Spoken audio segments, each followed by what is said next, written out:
Hey, Yetta, are we ready? Ready for what? Moving forward with the Dekker team. Moving forward together with the Dekker team. We are honored to welcome you to another episode of Life's Inside Track. I'm Yetta Dekker. And I'm Ken Dekker. And it's where we get to share thoughts, techniques, tips, tools, and some truths that we all need, we all deserve, you, I, everyone, so we can turn our house into a home, our families thrive, and we build wealth wisely. We're going to consider what people are feeling about being ready for retirement. Building wealth wisely and being ready for retirement have a really interesting connection. Yeah, and unfortunately, ready for retirement has more than one aspect to it, right? You can be ready for retirement because you're exhausted. Burnt you're out. Done at work. You're burnt out. You're feeling like you can't do this anymore. Or you can be ready for retirement because financially you're set. Right? And hopefully you can do the ready financially before you have to be ready like you're burnt out toast. And you don't want to be burnt toast and not be ready financially. Right. Yeah. So there's polls. There's lots of polls. So this show, we've talked about retirement before. Like fence posts? Like we put in those kind of polls? No, not this time. We did that on Ryan's farm. Spent a whole weekend doing that. 500 polls. So this isn't 500. This was 2,000 people in a poll. And it's important to look at some of the information that's happening in general. And this may not apply to you. Maybe you have a pension, maybe a significant pension, maybe everything is already in order. And yet I suspect there's a lot of people you know that will resonate inside these statistics. So we thought we'd go back and have the retirement conversation again, because last time, which was only about a month ago, that we had a conversation around retirement, it got a lot of attention. Yeah. I think it gave us evidence that this is a real challenge. And I think it's important to know too that it used to be you got a good job, you got a pension, you stayed there for 30 years, 35 years, you got 70% of your income for the rest of your retirement, and you were pretty much set. Especially if you added on, you purchased your house during that time, right? But now I think it's the minority that are getting a pension. So everybody else has to look after their own retirement because, you know, CPP and old age pension is not going to be enough to have a nice lifestyle with. Well, it won't have you living really in, I don't know what you'd be doing with it. You'd be certainly on subsidy. Yeah. So of these 2,000 people, these were 2,000 people in the age bracket of 55 to 64, okay? And they were not retired yet. So what did they say? Well, 75% had less than $100,000 in savings. And 50% had under $5,000. Like, catch that.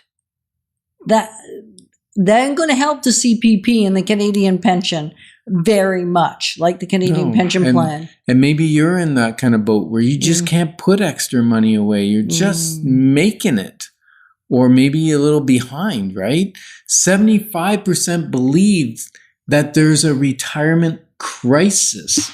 Now, maybe you don't care about retirement because you're of the belief that you should never retire and you work until you can't work anymore. And that's what we're going to do. Yeah, but then that's retirement. And what do you do after you can't work anymore? Like my dad, who was forced retired at about 70, he wanted to keep working, but physically he got sick. And so the last couple of years financially, he just went downhill because, till he died, expenses keep coming in because he wasn't prepared. Yeah, I know. So if you haven't read the wealth formula yet, you're going to want to go back and read that because it is a setup to assist people in prepping for retirement. Yeah.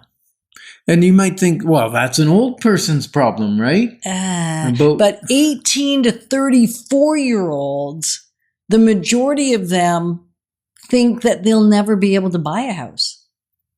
right? Ooh. A significant number are thinking house ownership is out of the realm of possibility. So we've been doing lots of shows on creative ways of opening that possibility back up, joint ventures, and anyway, lots of other great stuff. So go back and listen to those episodes if you're in that age range. So really, people 18 to 34, 75% of them believe that that's the majority, no? Yeah, majority, 75% believe they'll never be able to afford a home. But interesting enough, 45% of Canadians say a home that they own is part of their retirement portfolio. It's part of their retirement plan.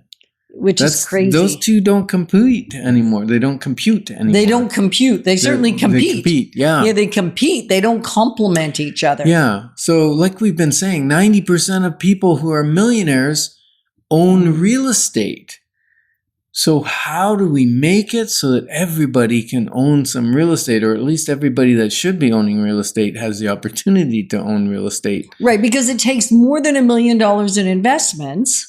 That's kind of the other half of why does it matter if we own real estate? Well, if we don't have a pension plan at work that's awesome, then real estate is probably, and you can watch other shows that we've done on this, and we'll talk a little bit more about it in the next segment, why real estate is such a viable alternative to not having enough, how to have it help you. So connect with us, become part of the community so we can keep feeding into you the information you need so you can make really awesome decisions. Angus Reid did a poll of 55-year-old or older Canadians. And wasn't it like 62% of them, 63% of them have delayed retirement? And a significant number of them believe they'll never be able to retire. Kind of like your dad. He thought he could never retire, and he was forced retired, however, passed away within 2 years of that, and unfortunately left his widow with significant debt. We even had to pay for the service and all the stuff associated with his passing because there was no money for it. Yeah. So 32% are unable to retire. And so what's really hitting the people of today, Canadians of today, Ontarians of today, what's hitting them hard? Inflation. It's been out of control for such a long time, really. It's maybe somewhat getting under control momentarily, but it depends on what happens next. So it is a very, what do you call that? Vulnerable area for people because they can't control that. That's right. And then interest rates are higher. They're kind of still the 10, 20-year average around that 5%, or variables are 7, 8%. But it's a big shock compared to the 2 or 3% people were carrying, right? So that's a big shock. And then taxes, carbon taxes. And the thing is, those couple of things affect everything. So expenses in general are going up and wages aren't necessarily. Yeah. So when you hear the words money, investments, retirement, what emotions or feelings are coming up for you right now? We're honored to be positioning you to build wealth wisely because it's about much more than just the money. Moving forward with the Dekker team. Moving forward together with the Dekker team.